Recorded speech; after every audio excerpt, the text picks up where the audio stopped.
Before we get started with today's episode of this Battery Insiders podcast, I want to let you know that we have another Battery MBA cohort starting in January. You can still apply for till the 18th of December. Hopefully see many of you there. Welcome everyone. Thank you so much for joining us today for the Battery Insiders podcast here live from the battery show in North America in Detroit. Some really packed days, and today I'm really delighted to have Ken Hoffman with us, who's the head of battery materials and value chain at McKinsey. We know each other for quite some time. Yes. It's a great pleasure to have you on some of our events, which has been really fantastic. But being here today, of course, I want to talk a bit about the US lens, as we're here at this event. And I know you have a lot of experience on the raw material side, but of course also more general, I think, where the trends are going. So maybe if we can kick it off kind of where we are today, materials-wise, because I know Inflation Reduction Act, there's been a lot of different topics we've been talking about for the last years, but kind of where are we standing in the United States on battery materials? Sure. And I think to step back just about where are we in batteries, I've just returned from Asia. And I think, people keep asking, is there an EV slowdown? Is the, interest waning? And my answer to that is absolutely not. I think it's actually the reverse of that. And I actually believe that you're going to be relatively slow for the next few months, but you will start to see some models come out in the West that will really knock your socks off. Why? In China today, there are 3 vehicles on the market. You can go in, put down your money and drive away that get more than 600 mile range and can recharge in under 10 minutes. And I think a lot of the Western producers who are spending billions of dollars, investing into this space went over to China and, I'm going to produce a car 3 years from now that gives me, 400 mile range and an hour and a half recharge time. When in China today, I can get 600 mile range and 10-minute recharge time. And they're like, guys, what are we doing here? So I think you're going to see a reset. I think it's all about pack design. At the end of the day, the Chinese haven't, while they've made some improvements in the raw materials in the batteries themselves. So you've seen, LFP go from 180 watts per kilo. Now they're getting closer to 200 watts per kilo. That helps a bit, but it's more in the battery cell itself to increase the amperage of the cells. And it's really increasing what we call pack efficiency. How many chemicals can you put in the same space? And what the Chinese have done is we look at Western vehicles, the efficiencies are in the high 40% range to Tesla low 50s. The cars and vehicles coming out of China now are seeing in the 70s and even aiming towards 80%. That is allowing much larger packs, 140 kilowatt hour packs. And that is allowing these type of ranges, which whenever we talk to consumers, range and recharge are exactly what they want. And these cars deliver. So I think once you see a reset of Western vehicles, one, it's going to be a huge increase in the capability of cars sold in the West, which I think consumers will love.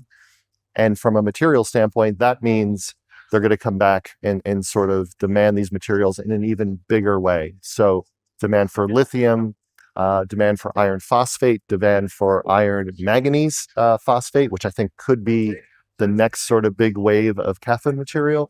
And demand, obviously, still some of that high-end material is going to go to the high nickel grades. So I think all along the value chain, there's going to be some interest. And of course, another one you now spoke about range, right? Which from a consumer perspective is quite relevant. But another one is cost, right? And I think especially on the European side, that's what we all talk about right now. And tariffs and everything to kind of protect the market somewhat is kind of, getting implemented. Like, how is this in the US? Like, what's the perspective on cost for batteries and EVs? Well, again, I'll go back to China. I mean, in China, you can buy some of the BYD Seal vehicles, which will give you sort of 500 kilometer range. And in China, they're selling for anywhere from 8,000 to 15,000 euros. That's a nice price point for a car that delivers great value. It is those upper end cars, the 1,000-kilometer cars. Now they're $40,000 to $45,000 vehicles, which on a lease in the US and they're relatively large vehicles would, I think, sell very, very well. So I think, again, China is where everyone should look for the future of the West, and they have those broad range of vehicles. And again, I think if you're sitting in the West, and I've talked to a lot of the OEMs, they have been really taken aback at how rapidly the Chinese have changed the market. And again, we all thought the change would be, all right, we're going to a solid state battery, that's going to change everything, or a lithium sulfur battery, that's going to change everything. The trick has been pack. and the pack densities. And that's what's allowed for the ability for LFP to come roaring back into the market. In Europe, Morocco is becoming this huge base for LFP powders. I think you're going to see more of a range up and down that value chain, but won't be one battery that wins. There'll be several chemistries, but they all will have a place. And do you think, like, from a cost perspective, that, because I mean, when I talk to my friends right in the United States and they're looking into buying EVs, and they now look at, for example, I mean, I even found some cool EVs they like from China, and if you have 100% tariff, and even then they're like, it's still cheaper than maybe an option I have here with like a similar spec sheet. And of course, there's limitations on software and everything, but well, the main thing is they need to be crash tested, and if the U.S. won't crash test them, they won't be street legal. And there are ways governments can impede the Chinese vehicles coming in. But the question is, like, because you mentioned now there are going to be some really exciting developments, which I'm very excited about. But I think just from a cost perspective, do you think like that the United States can get, the automotive industry can become, at par at cost, or is this even the goal? Or is it like, how close does it have to get that it's like really makes sense? Well, I think, people say, does China have this insurmountable lead? And what I'm a huge history buff, and I just love, seeing how the world has evolved in the past. And I do think it could be an algorithm to what happens in the future. The US in the 1920s and 30s was the leader in vacuum tubes. Computer technology was big, radio technology was big, and vacuum tubes was it. And the United States was amazing at vacuum tubes.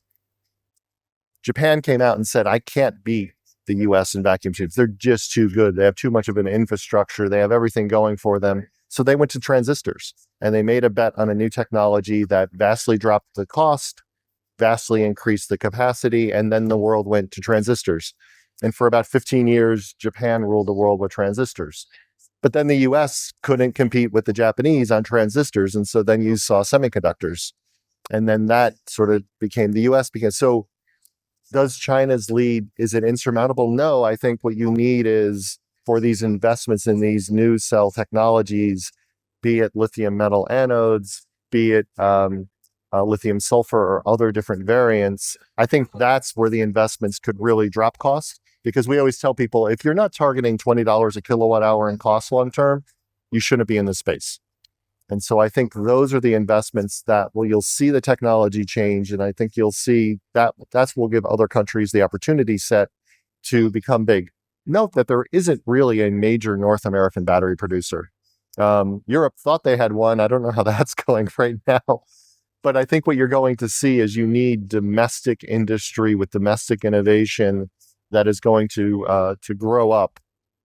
And therefore, if you had major, a CATL of Europe, a CATL of North America who's innovating, who's coming out with new technologies, then you have the opportunity set to really take the march on low cost, better quality vehicles. I think it's really impressive to see the ecosystem also getting brought together in events like this. It's like thousands of stakeholders. The IRA has had a massive impact. It really has. I mean, coming to the show now for many years, we used to be in the suburban showcase, and it was in one room, and then next year it was in two rooms, and then last year it was out in the parking lot, and so now we moved into this huge facility here. So I really think the system it's here, it's happening. But I still think you're going to need some innovations occurring in other countries if they are going to try to challenge China for that battery dominance. And then, because I think a big question we get asked a lot, and I've been looking into it as well, but I would love to get your thoughts on it, like raw material prices, right? Especially for batteries. And we have seen kind of like a roller coaster of materials, and lithium went crazy high, and nickel and cobalt, and now it's pretty much more relaxed now. And people, now even sodium ion is not even financially attractive right now, and might get again in the future. But just like, maybe can you explain a bit to our listeners, why have we seen the price fluctuations for lithium, cobalt, nickel the way we have?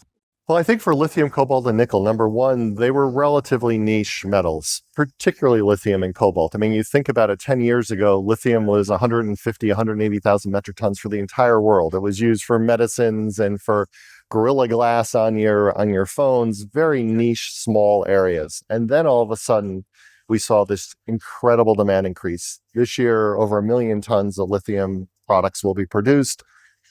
You would have said impossible years ago. So when people say, oh, we can't produce it, we can produce it.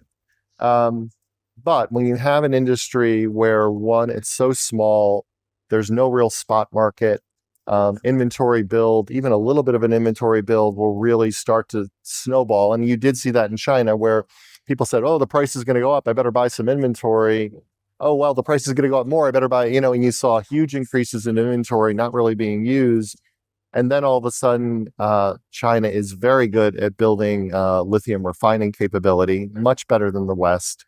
And what we've seen is 2 cycles in lithium. They've lasted exactly 24 months where we've seen the price peak, go up huge and, last for about 24 months. And then all of a sudden a price collapse. Twice now we've seen that. And so how long does it take China to get significant new lithium capacity on the market? 24 months. But I think what happens long-term is the price of lithium actually declines.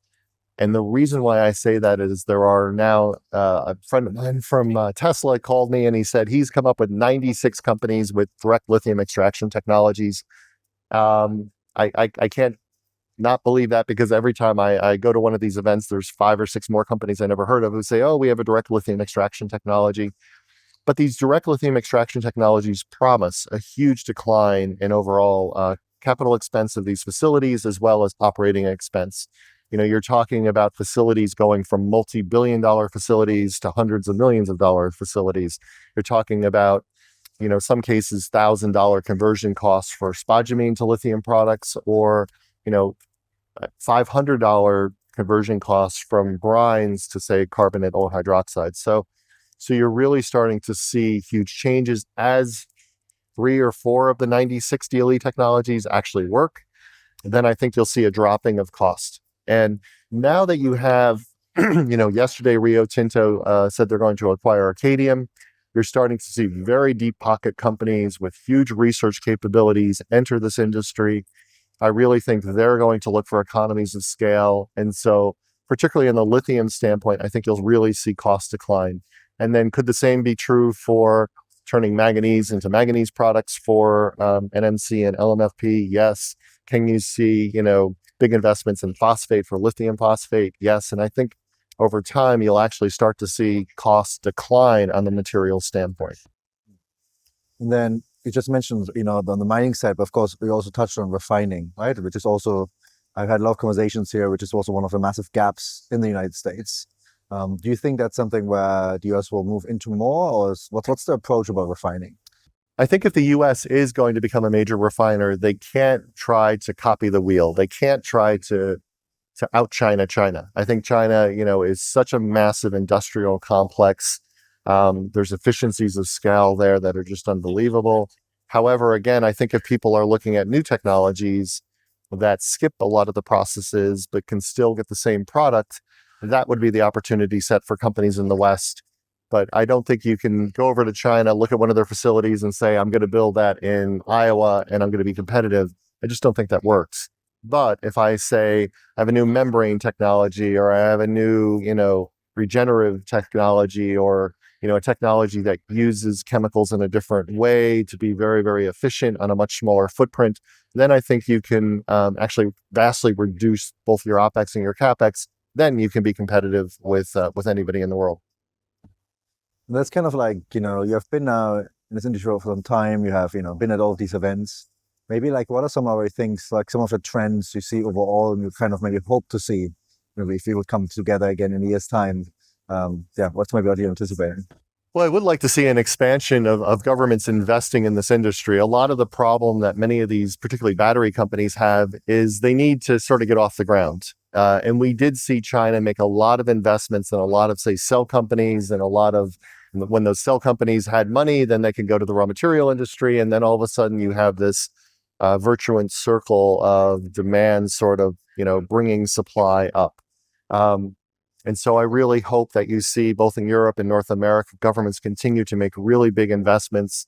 Not all of those investments will work, of course, but when you have all these new technologies, they are very starved for capital. Private capital is willing to come in, but they sort of need a partner, and the government's really that partner to sort of come in and say, okay, your first variants are going to be pretty high costs, but there'll be economies of scaling, your version 2, version 3, version 4. Someone needs to kick that off, and I hope that's been started in the West, and I hope that continues. If we're sitting here a year from now and a lot of investments have been made a lot of the stuff I'm talking to, particularly in the raw material side, is commercial ready. They're really starting, the pilot plants have been running now. They're showing a lot of success. They're ready to put their foot in the ground to really build out commercial capacity, which will drop cost. I think if we continue to see the momentum we have currently, a year from now, we'll have a lot better picture of the market. Plus, I think the OEMs are very, very rapid to make changes to their vehicles. And I really start thinking, I hope a year from now, we will start to see cars with 500, 600 mile, range be announced. I think you'll start to see bigger and better performing charging stations, which will be able to fuel these cars much quicker. And I think you'll really have the opportunity set to really see this industry, instead of the slowdown a year from now, we could be like, well, oh my gosh, everything's picking up so fast. What's happening? I think that's a real possibility. Awesome. Cannot wait for that. I think for now, Ken, I really appreciate your insights. And I also want to thank all of you listeners to the Battery Insiders podcast to share your time with us today and hear about some of these great insights on raw materials and batteries.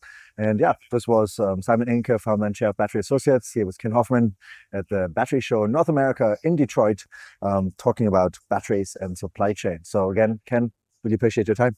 Thank you very much. Thanks for having me.